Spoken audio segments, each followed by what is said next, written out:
everyone. Hi. It's Elicia. And Doug Miller. And I wanted to do this live video, and I invited Doug to be with me to talk about it.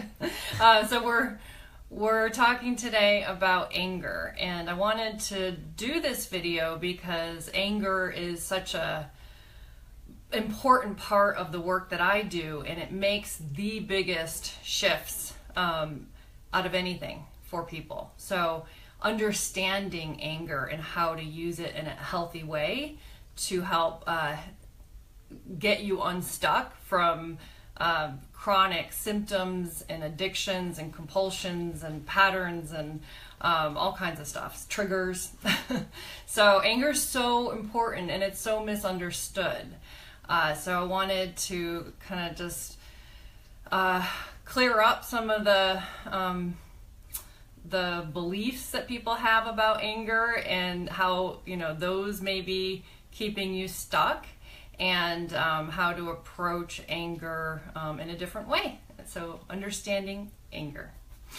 Yeah, you know what? I think our culture has an anger issue, and so a lot of us have anger issues. And a lot of times, when we talk about anger issues, you imagine, an angry person, a person who has problems with anger management and isn't managing their anger well. But there's a whole other side of anger, which is repressed anger. And anger actually serves some very useful functions, and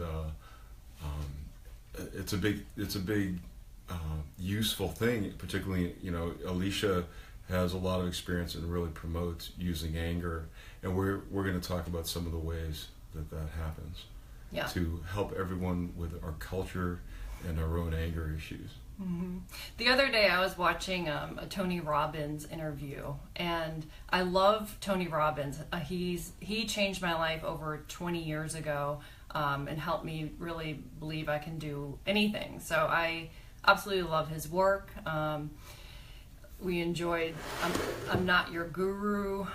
So I have full respect for Tony Robbins. He was in a radio interview that I was watching last week, and they were talking to him about anger, and they were like, tell us about anger, and he was explaining it in a different way, and then he gave an example of something that happened to him recently. There was a guy he was doing business with who was treating him poorly over and over and over, and then he said he got really, really angry, and they said, what did you do with that? And he said, well, I just shifted it. I just started thinking about what I'm grateful for.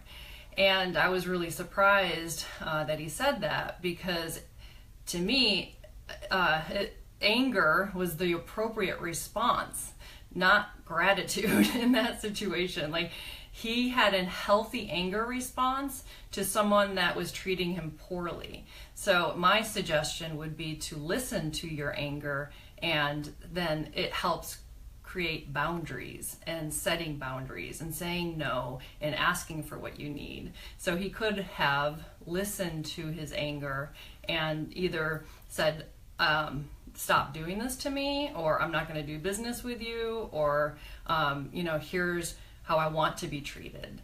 Mm-hmm. So that's an example of why I love anger, and how it helps us. It alerts us to what we need. Mm-hmm. And as you can hear Elicia talk about that, this is what she sees. And it's interesting that this is with Tony Robbins, and he's awesome. I think he's awesome also. And Tony, I'd love to work with you and talk to you more about this. But she sees that was like an opportunity to use the anger, see what it's about, and to do something with it instead of to go too quickly into gratitude. And I've had similar experiences when talking about what was in our relationship unhealthy expressions of anger that were coming more from fear and other things. And then the discussion turned to, well, I thought anger was all good. No, anger is good. It's good to express anger. It's good to be okay with it. And that isn't at all what I'm saying. And so the conversation often gets confused. And we want to try to bring clarity to what is healthy anger and what is unhealthy anger, and how to use anger to go from being unhealthy in general, including even with physical illness, into health.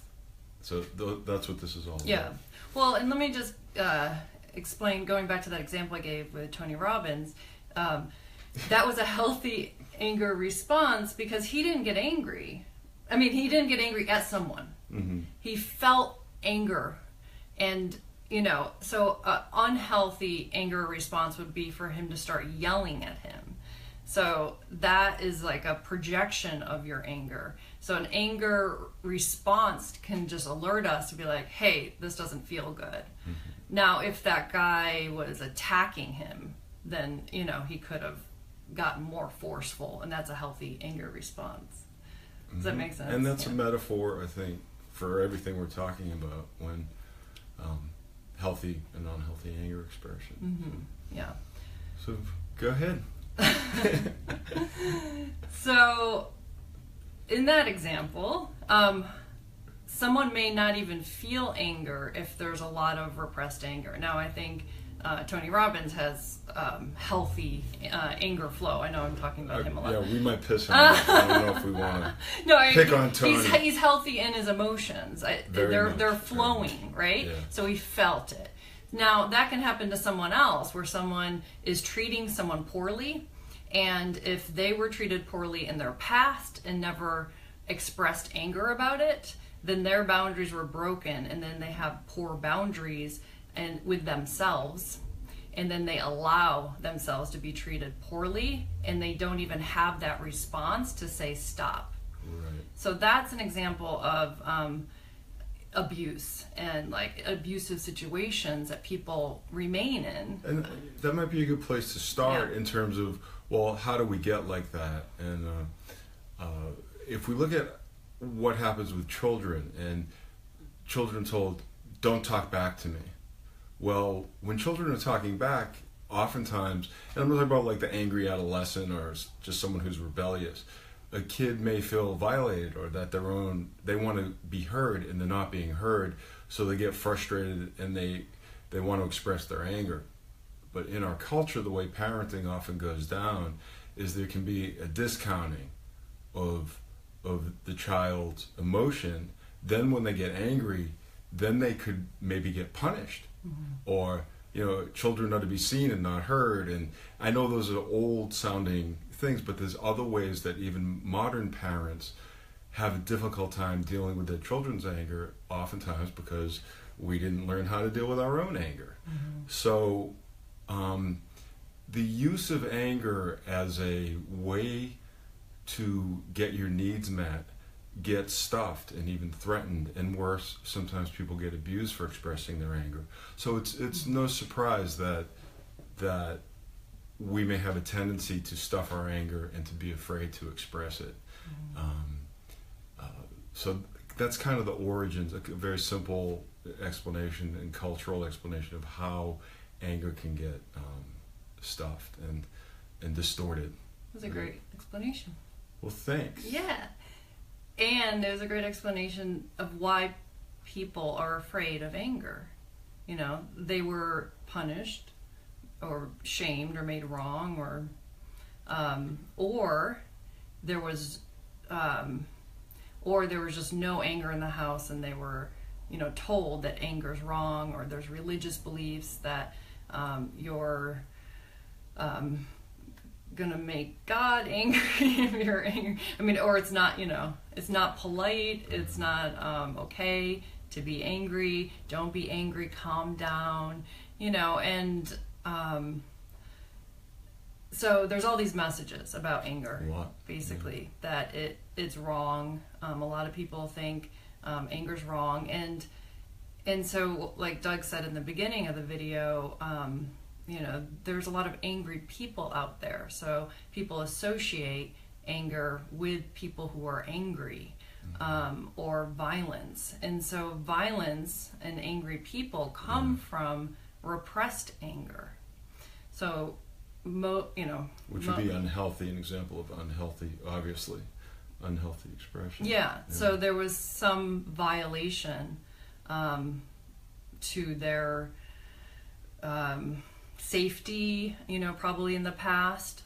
They were either abused themselves, or they were shut down or not heard or not loved or not cared for, and they're angry about that. And so that comes out onto other people. So that's an expression. So angry people are expressing their repressed anger.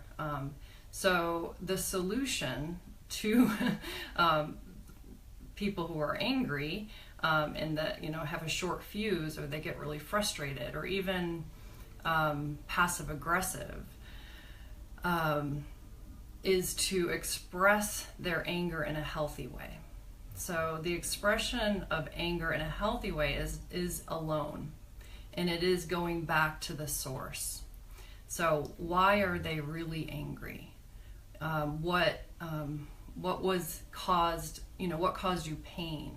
What injustices were there in the past? And just to clarify, because this is where the discussion that I recently had got some confusion, that we're not saying that it's not okay to express your anger towards someone else, with your partner, when you're feeling some anger. As what we're saying is that when there are times when things in yourself will get triggered and the anger's out of proportion, or it feels like something you've just been over again and again and there's no resolution. So there can be healthy expression of anger in a relationship and with another person. It's when the anger becomes problematic and someone's not standing up in the right way for themselves, or it's related to the past. That's really bringing it from that place into a useful place and into a more adaptive place is some of what we're talking about. This will get clearer as we go along, but you were about to... It's a complex subject, so because anger in its healthy state arises when we are when there's a threat, so when we don't feel safe. So that's a healthy response, or if we're being abused or disrespected. So that's when someone's not honoring us or loving us, or if they're violating us in some way. That's a healthy response. But what the anger that we see mostly is people's projected anger onto other people from their past hurts. Then the anger that we don't see is the repressed anger. I work with a lot of people who don't even know they're angry, but their anger is showing up with eating disorders, emotional eating, addictions, physical symptoms. So repressed anger can create digestive problems. Not feeling the anger can create rashes. It can, have symptoms flare up. We know that it can contribute to cancer, and other illnesses, autoimmune. So that's when there's such repression. Most of the time that they're not even feeling a lot of their emotions because they're so repressed. And so repressed anger can also create the feelings of self-worth issues. So the anger gets internalized and turned on ourselves, and we have low self-esteem and self-worth, and where that comes from is someone wasn't honoring us or loving us or protecting us, and then we think it's something about us or something wrong with us, when there was something wrong with how we were being treated. So to restore our sense of self and our self-love, and to feel worthy and safe, there is a need to express the anger, which helps release all of that personalization of what happened, that internalization of the behaviors or the experience. Yeah. To be clear, it involves going back to the original source of when the original situation occurred, where you weren't allowed to be in a certain way, and where a natural response may have been to be angry, and you weren't allowed to be angry, so that aspect of yourself got stuffed, it wasn't allowed, and then you're not bringing your whole full self into your life, into your interactions. And what can happen is, when a similar situation occurs as an adult, you may feel unsafe, and so you may get angry. Now, there's always kind of two sides to this coin. The other thing may be just to get real quiet, because you're starting to feel angry, but you're too afraid to express your anger. It's both of them. You're responding from that lack of safety from the original incident or original incidents, where an angry response would have been appropriate. Say, hey, I'm feeling this, I'm expressing this is who I am, this is who I want to be. And it gets pushed back down, it's not allowed. So let's say an example may be, I want to be free and fun and have a good time, but in your household you had a lot of rules, and so you weren't allowed to be free and fun. Then as an adult, you run into maybe a partner where you begin to express yourself, and they may shame you and say, why are you acting so stupid, or why are you being so silly? And then you get angry, and you don't really know where it comes from, but the anger's telling you something. Now, the opposite response could be just to kind of eat that and just say, oh yeah, and then you're kind of repressing more anger. The work that we do is to go back to that original situation, so that you can say, maybe, with some force, with some assertiveness, and use your anger to say, hey, I'm just expressing myself freely and joyfully. That's what I'm doing.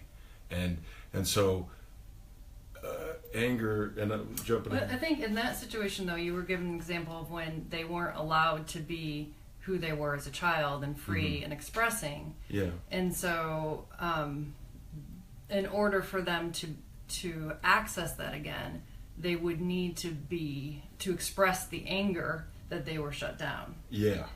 So that helps Exactly. free up. So it's almost impossible to change things in the what's happening in the present moment. So like if they're having a hard time relaxing and being free, and they feel overly responsible, it's hard to just be like, oh, I'm just gonna just not worry about it and take the day off, because there's this I'm going to get in trouble, I'm not loved unless I'm this way. And so how to shift that powerfully and quickly is to go back to why they feel that way, and that to see and to acknowledge that this wasn't right. This wasn't right to be told to be this way and not be, who I really am. So to express the anger about that helps free up the energy again and restore that sense of self, like to release, this is not okay, let me be. So there's an expression, like what the child actually wants to say that couldn't say, as a child. So it's like let me be me, so like actually the expression of the anger, and then you're free again to express who you really are. Awesome. Yeah. And another way we talk about that is it's like the energy got pushed down. You weren't allowed to be yourself. You might have been abused. And what the anger does is it pushes back out. And in that pushing back out, it's like this space is created for that aspect of self to come into full existence and into full expression.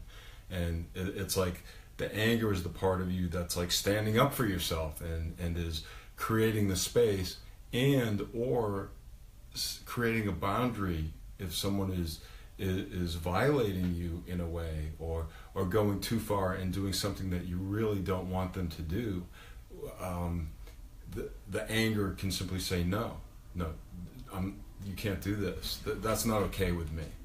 And then that instead of the self getting pushed down because someone else is pushing too much or stuffing some part of yourself, the anger can push back and allow the space. When I'm doing this kind of thing, you know, anger has this energetic movement of pushing out, pushing away, and what I see happening with that is that in doing that, it's creating the space for those feelings and for the parts of the self that are otherwise getting challenged or not allowed to be. And again, what's important is that they go back into the history and deal with the original sources of that, so that this stuff isn't just coming out of the blue and being expressed in that kind of unhealthy, out of control anger that makes no, you know, in one sense makes no sense. It's just, you're just being angry and it doesn't mean anything. No, there can be some real healing. And do you want to talk about how you do that in your sessions, or how you bring people to that place? Or maybe you don't want to do that. Maybe. Or whatever's next for you. Yeah, like where to go with this. So I guess the purpose of this is to help you embrace, let's see. Okay, great question. Let's just go with questions at this point.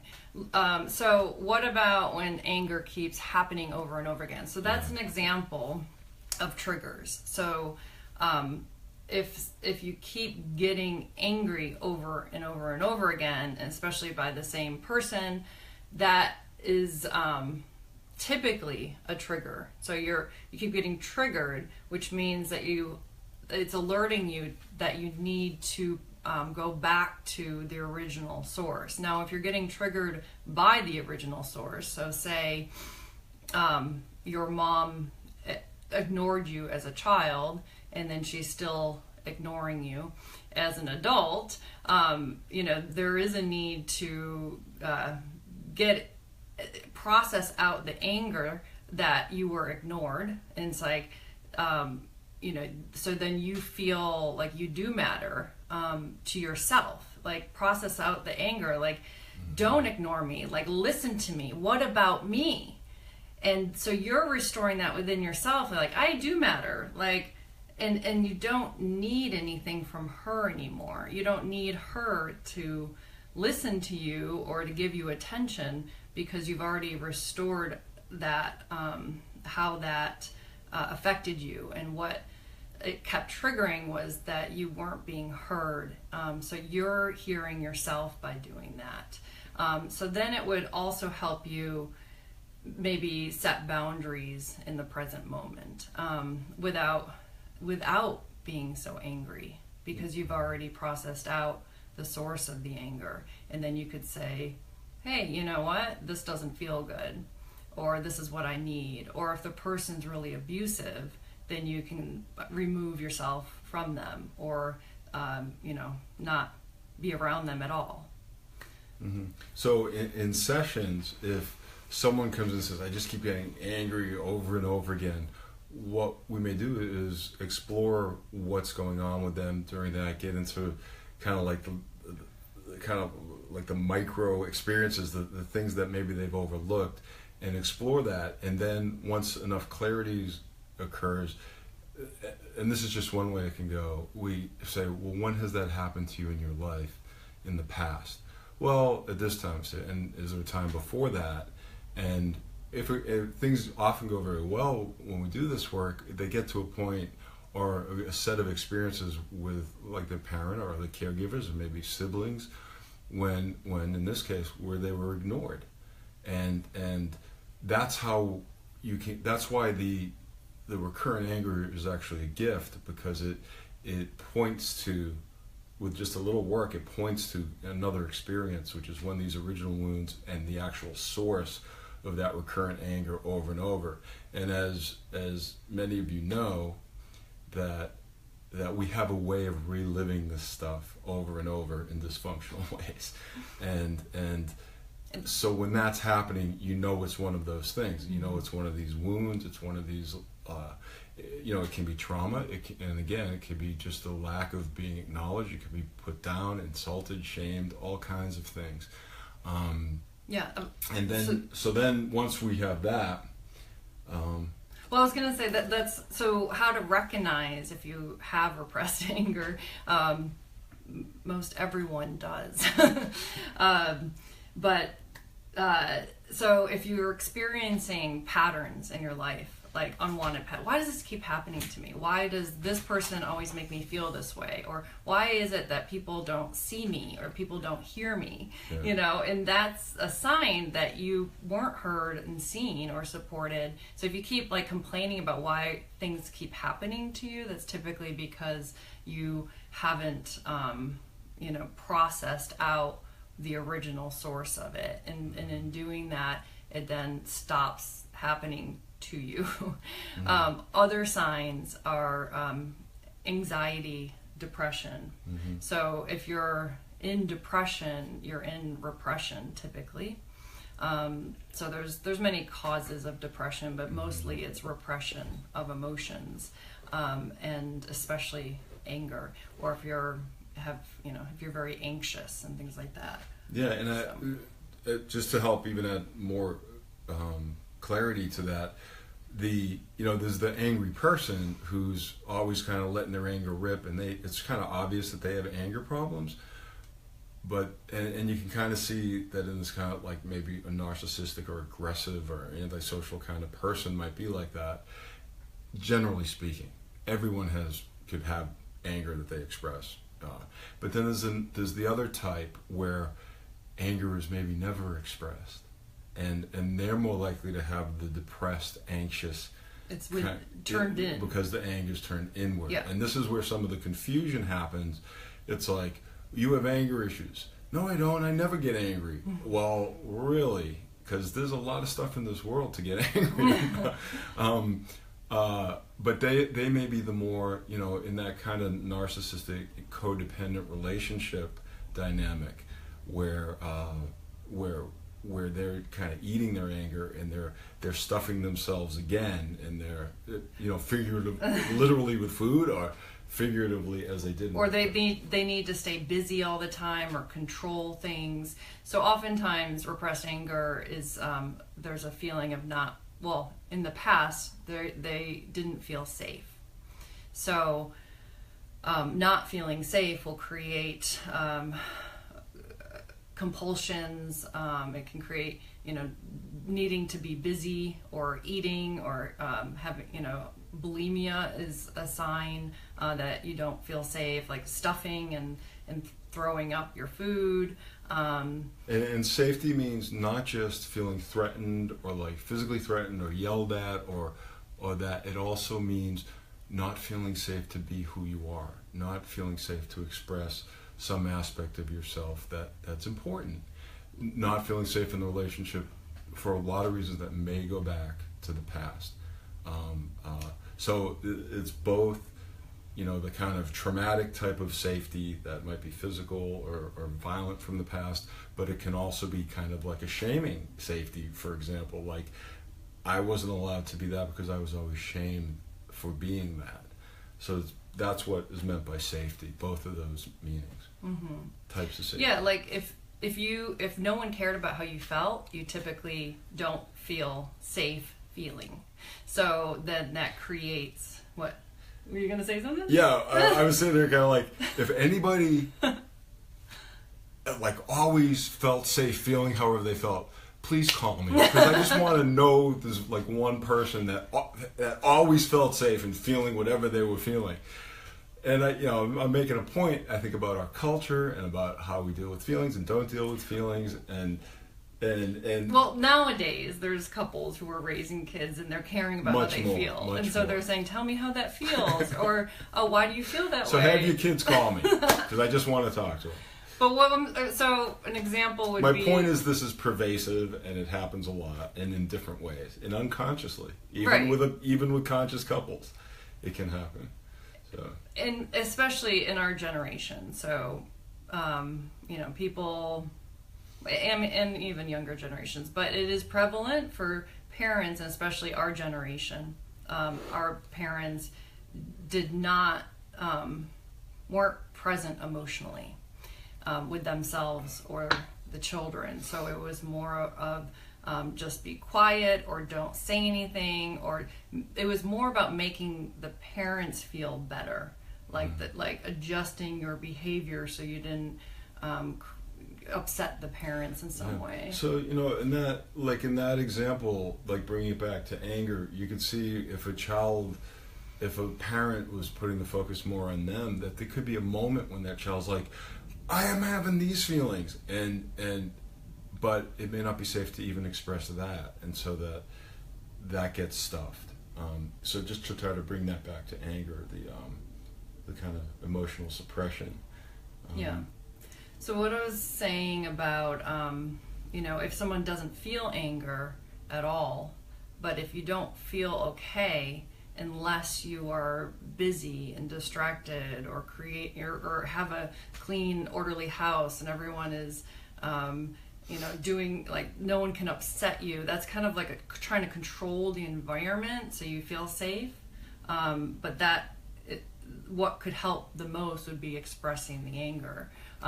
Like Doug said, like, if you don't feel good unless you're taking care of someone else, you know, or like, so there's all these like distractions, codependent, like your focus is on outside of yourself. Like, as long as you're not with yourself, you feel okay. Like, busy, distracted, taking care of other people, helping other people, because it's like, doesn't feel safe just to be by yourself, with yourself.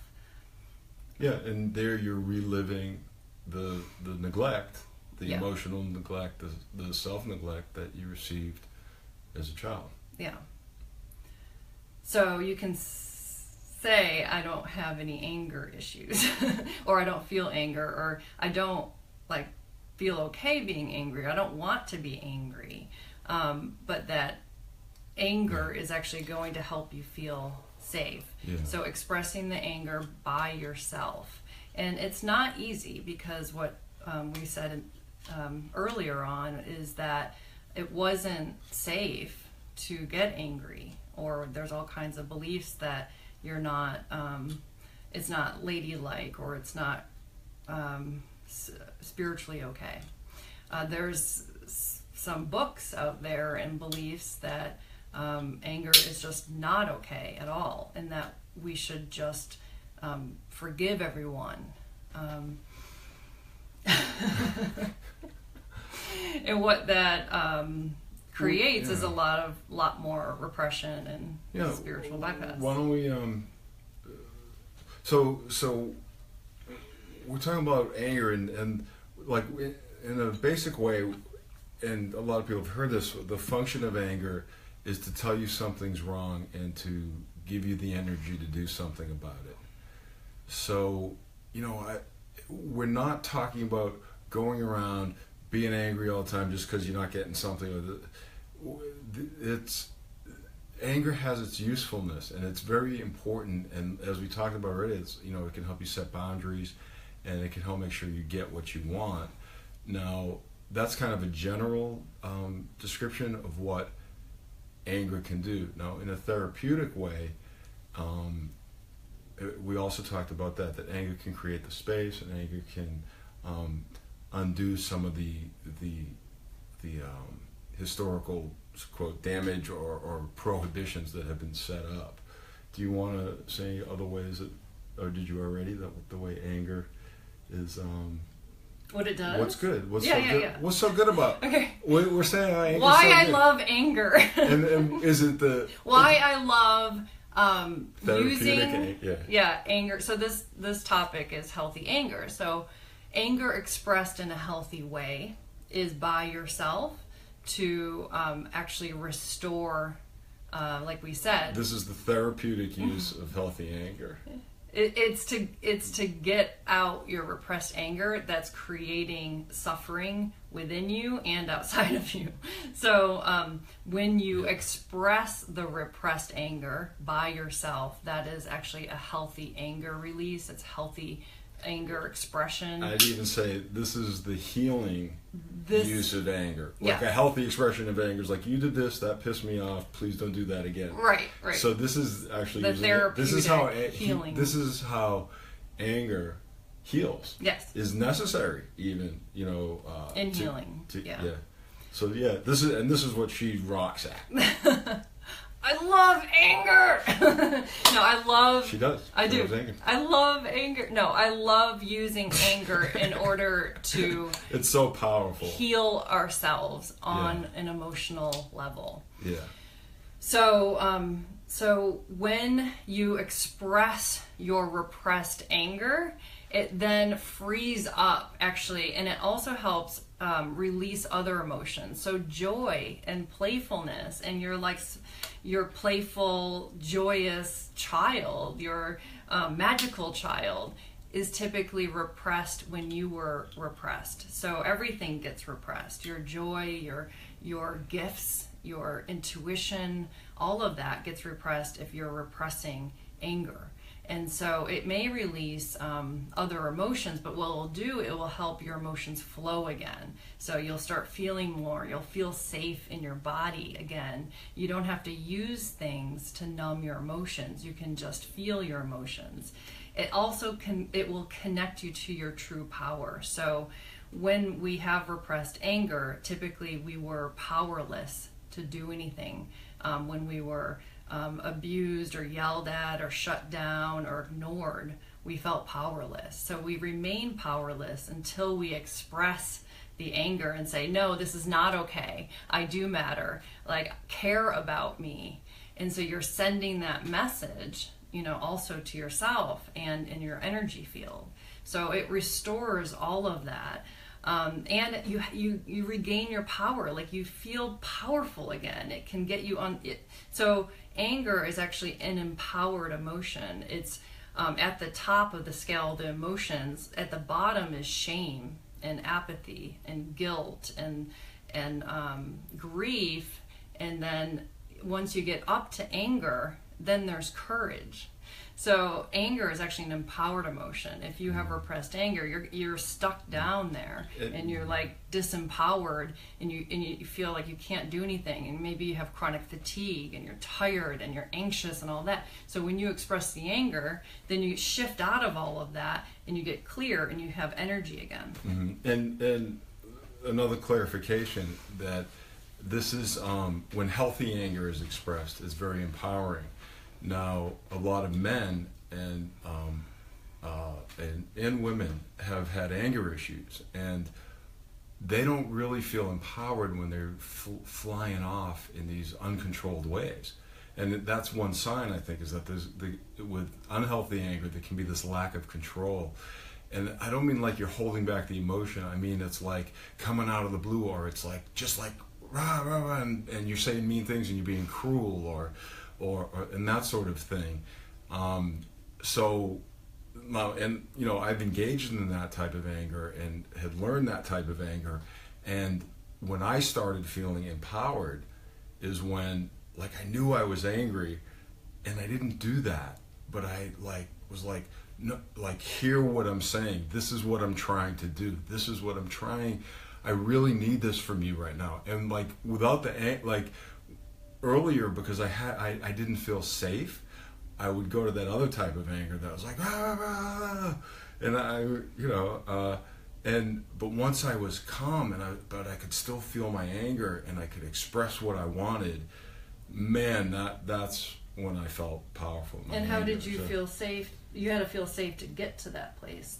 Yeah, it's from, and I'm speaking about our relationship and some of the stuff we went through. But how you felt safe was to be with your inner child. Yeah. And actually to acknowledge when you didn't feel safe in the past, and you did anger. You expressed anger. Why don't you talk about the inner child? Like, it was two things. I mean, it was definitely, I had done some anger work on my own, getting out just the kind of energy and creating space, and then turning around and tuning into my inner child and my more vulnerable side that didn't feel safe. So then when I came, and I was like, took care of all that myself. So then when I came to you, that was all clear, and I could just say, oh, I see what's happening, and I'm feeling angry and now this is what I really want to say, and to say it in that the clarity. And anger can bring a lot of clarity if it's healthy anger, if it's not based in the wounds and fears and lack of acknowledgement of the past. Do you want a perfect time to talk about inner child and just I'll give you a kind of a segue. So your adult anger can actually help create a safe place for the child that was wounded and doesn't feel safe. Yeah. Go ahead. So I specialize in inner child work, and inner child work changed everything for me. Nothing changed. Like my symptoms kept coming back, relationship patterns that were not good for me, in all areas, romantic, friends, jobs. And I had emotional eating, which I thought I'd always have for the rest of my life. I thought it was normal. So nothing changed no matter what I did until I did my own inner child work. So until I helped my inner child feel safe and lovable and good enough, then everything shifted. Everything went away. I haven't done any emotional, there was no emotional eating or emotional anything anymore, because now I feel safe in my body and my emotions because I had the connection with my inner child. So that... And how did the anger help get you there? Right. So having the connection with my inner child is first, though. So it's important to establish this context of here's a child, and what your child needed was someone to care about how you felt. And so this way you're coming in and being what you needed, because what happens is you're unconsciously looking outside of yourself still to get what you needed, which is to feel safe or loved or accepted. So nothing changed, and you never do, because you actually don't feel that on the inside. So having that connection with your child and just be like, I'm here for you and I love you and you're safe, and how do you feel? And it's I feel really scared. Why do you feel scared? So there's a process, and oftentimes my clients that I work with, it's impossible to do this on your own, first of all, because you can't see, you have defenses in the way of seeing what you don't want to feel. So as a child, it wasn't safe to feel, so we create defenses to not feel them. Because if we felt everything, and if we have acknowledged all the pain, then we would have probably committed suicide or something. And I'm not joking, because if we acknowledge how painful it was to have a raging father or a neglectful mother, then we couldn't handle it. So we had to create these defenses of my parents love me, everything's okay, so those defenses carry on, and then there's a denial aspect, and then there's a not seeing what you didn't get. You don't know, you don't even know what your needs were, because you make it okay or normalize it. Mm-hmm. So it's important to work with someone that can help you see, okay, this actually wasn't good, and this is what's affecting you, and this is what's creating this pattern or this belief or this symptom. So so to feel safe again, though, you will express the anger that will help create that safety again, and create okay, my feelings do matter, and there isn't anything wrong with me. This was wrong. I'm not wrong. Yeah, and so as you're talking about getting more intimate needs met, and if you're getting angry at your spouse, but you don't even have the capacity to feel safe and allow in what the potential is in terms of the connection and getting your needs met in your relationship, then your anger is going to actually just be protecting you from the fear of getting hurt again, while it also pushes the other person away. And until you feel safe enough in yourself and do the inner child work, that's when you can begin to allow the other person to give you what you need. And to actually, that thing I was talking about earlier where I was calm, that's what happened. It's my kids stopped flipping out. My inner child was not just like, wow, oh my God, you doing this to me, you're doing this to me. And it was like, wait a minute, this is my part. This is what I'm needing from you that I'm not quite getting. And then just like asking for it in like a clear way. And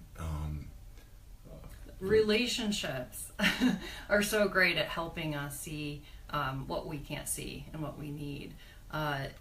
And that's like you could connect to what you needed and how to give yourself that through our relationship. What I was gonna say, and you reminded me of that, is another sign, and you talked about protection of repressed anger, is the need to protect yourself, and that can show up as like not wanting to be around other people or not wanting to be in a relationship because you don't want to be hurt. And so and what that actually is in the context of this discussion is not being able to set boundaries and maybe use your anger to make sure that it's like you've given up trying and being assertive enough to get what you want. So you withdraw and you say, I don't want it. But your anger can be used in a healthy way to, well, I'm going to go back out there and I'm going to realize the people that hurt me, and I'm going to create distance, and I'm going to find the people that express support the me. Anger about the hurt. Mm-hmm. So instead of avoiding getting hurt, you can actually acknowledge that you were hurt and express the anger about that. Either to that person or later. No. Or what I'm talking about is the doing your anger work by yourself. Okay. Of when you were hurt in the past. Yeah, and and when you're done with that, maybe we should talk about like when is anger okay, like in day-to-day life. Yeah. So in that example though, if you're protecting yourself and you're like, I'm okay, single, and I don't want to be around other people, that's one way to not need to protect yourself and actually get your needs met and to be fulfilled and to feel loved and connected with other people is to feel the anger and the hurt from when people did hurt you, so then you can remain open and not closed. Yeah, see, that was actually a good example of confusion around anger. But you were talking about resolving the old hurts, right? But using the anger to open that up and to create the space for the healing. Yes. Because then you don't need to protect. There's nothing to protect because you feel safe and validated and valued because you process the anger by yourself about your past hurts. Yeah. So you can notice if you start to lose your power around certain people, like you get nervous or you're like avoid them, and it's typically because maybe they hurt you in the past, but you can express your anger by yourself and actually yell like you'd want to yell at them, and express it. And then you feel safe and you feel powerful again, and there's nothing to worry about. There's nothing to protect. So that's what I was saying. Yeah, and they may have hurt you in the past, or you may be just expecting to be hurt by them because of your past. Another person. A long-term pattern. Yeah. Of passivity, not the person and who hurt them. Expecting that you're not going to get your needs met. So you wanted to talk about anger that's like when healthy? is anger okay? Like one kind of obvious one, and this is extreme and it's kind of an easy one. If someone's threatening you, physically, or if someone's like coming on really strong, and you may need to. It's healthy to get angry. It's healthy to say, stop, no, don't do this. Raise your voice, maybe bow up and establish your space. Now, all that needs to be done very in a considered way. And I really like the book, The Art of War. It's like, what is a win going to be in this angry situation for me? And sometimes you could realize that you're angry, but that the way to handle that is to say, I'm not going to fight. I'm going to see what this person wants and try to de-escalate. Now, in my experience, that's done from a position of strength and clarity that sort of has a backing of anger to it, if you will. It's not like showing your anger, but it's like using your anger to set this like energetic and nonverbal boundary, and then to say, you're basically saying no with your body, and you're saying, what can I do for you now? And however it goes down. So I'm talking about a situation where you're getting verbally attacked, or a potential where you might get physically attacked. So anger creates boundaries. Yeah, and it helps you're you feel setting safe. that up in your body, and you see, and that's one of the things. This is just one of the uses of anger. It's like to feel it and to manage it, and to choose with it, not to flip off with it, and to set that kind of boundary. And this may be more of a masculine thing, but I think really women too. Yeah, it's the masculine and the feminine, if you will, and it's neither. It's just how we can use anger. That was a whole another digression. That was confusing. No, it's so that was perfect. It is. It's anger and its healthy. Anger and its healthy expression just helps. It alerts us and says, "Hey, like this is not okay. Either what you're doing is not okay, or you need to do something to help yourself, or whatever someone else is doing is not okay." That's a healthy response to, speaking up. It doesn't mean you actually get angry. So that's the difference. Like you feel anger, so it's alerting you like, hey, I need to do something. Like I need to ask someone because they keep taking advantage of me. Yeah, and I think a lot of the negative anger in our culture is what you could call shadow anger. It's because when we're taught that anger's not okay. So the anger goes underneath, it gets provoked, and it comes out in these dark, uncontrolled, negative ways.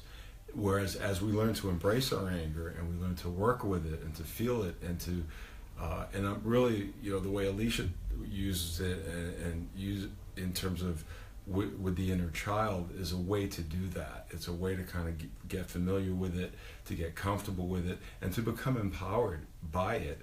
So then your anger is conscious, and you're able to make the kind of choices that, like, if you've ever read that book, The Art of War, or How to Win in a Battle, so to speak, you're really making like these like sophisticated, mature choices about what to do with your anger at any moment. Now, there's other ways that anger comes up, maybe in like let's say at work. I was going to say another way to look at anger, two other ways of looking at anger and seeing how useful it is anger creates, well, first of all, like in the wilderness, you can see anger is a protection, of physical harm. In the animal world. Yeah, like an animal would go roar, they're roaring to protect themselves or their cubs or whatever. And to provide a warning. Right. About how angry they are. Now, will be. With humans, anger creates movements. When there's inequality or injustice in any way, like we all know, like we're all, saying, we're not going to take this anymore. Like this isn't fair. Treat us equally. We need equality. We need love. So that's a healthy anger response that actually creates change and movements and action.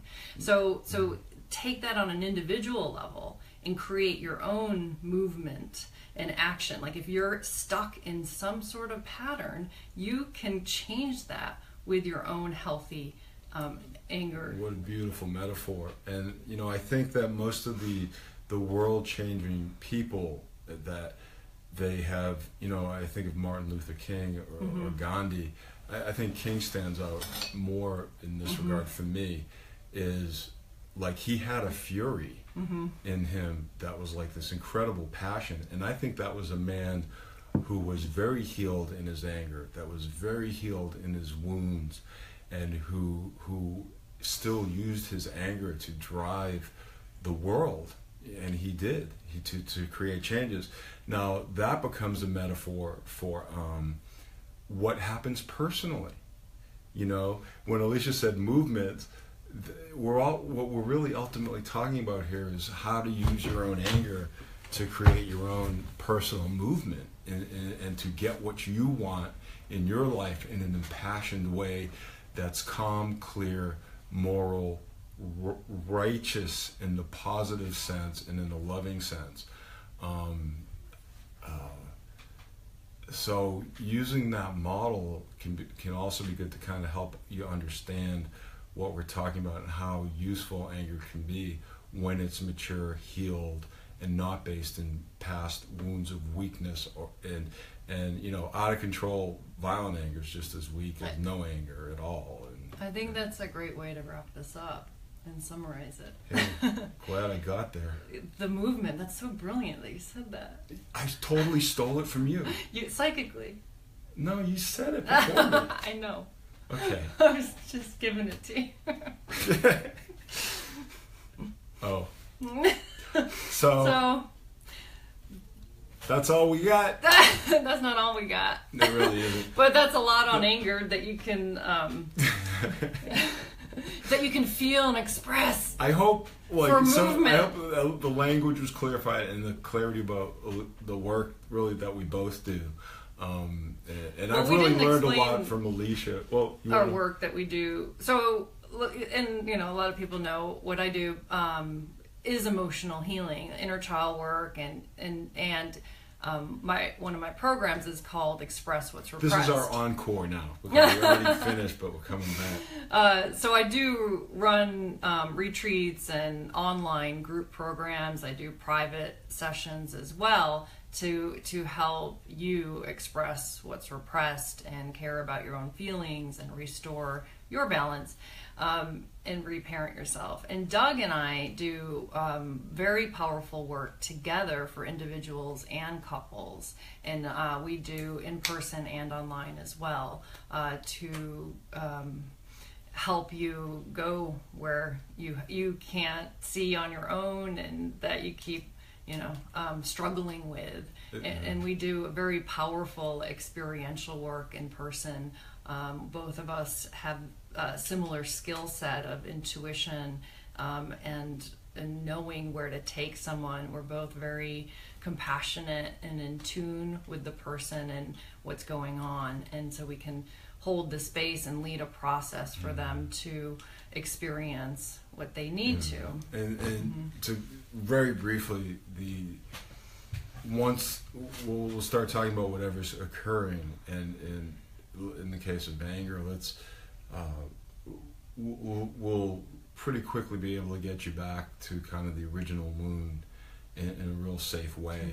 And then what experiential means is that you're kind of taking the inner dynamic that has been unconscious and bringing it out into the outer world, like in an exercise. A classic one is an empty chair technique, which is maybe a fearful part of yourself, putting it in the chair, having a discussion with that fearful part of yourself. Next thing you know, there's all this empowerment going on, and it's hard to explain, and often we do this work in groups, but it moves very quickly, very powerfully, and and just honestly, our experience and our intuition play a huge role to really move people quickly into what they need. So it's way beyond therapy. It's actually an embodied approach of actually moving through and moving out of your past. And Alicia's done amazing work on her own. I'm a licensed clinical psychologist and a forensic psychologist, and I'm dedicated my life to this. And this kind of work is just really powerful. And probably if we do one of these movements with any person, that there would be an anger component at some point, in the work that will free up all this space and make the person more empowered and do all the things and more loving. So these go together. When you express your anger of when you weren't loved the way you needed to be loved, then you feel loved again, you feel safe again, and then your heart's open to love more and to love people more. If you are empowered with your emotional reactions and your triggers, and you learn how to resolve the source of your own triggers, you're going to be more loving in the world. You're not going to be projecting and feel onto safe with it, other people. And feel safe, and your anger's got your back, so to speak. So we're talking anger in a way so you're less angry. So this work is helping you be less angry and more loving and more free and joyous and happy, and we play all the time. So we work through a lot of our triggers in our relationship in the beginning, so we're rarely angry, and we're rarely triggered anymore. Yeah, that's nice. Yeah, I think that's good. Yeah. So thanks for watching. Let us know if you have any questions. And happy Easter, resurrection of your anger. Yeah.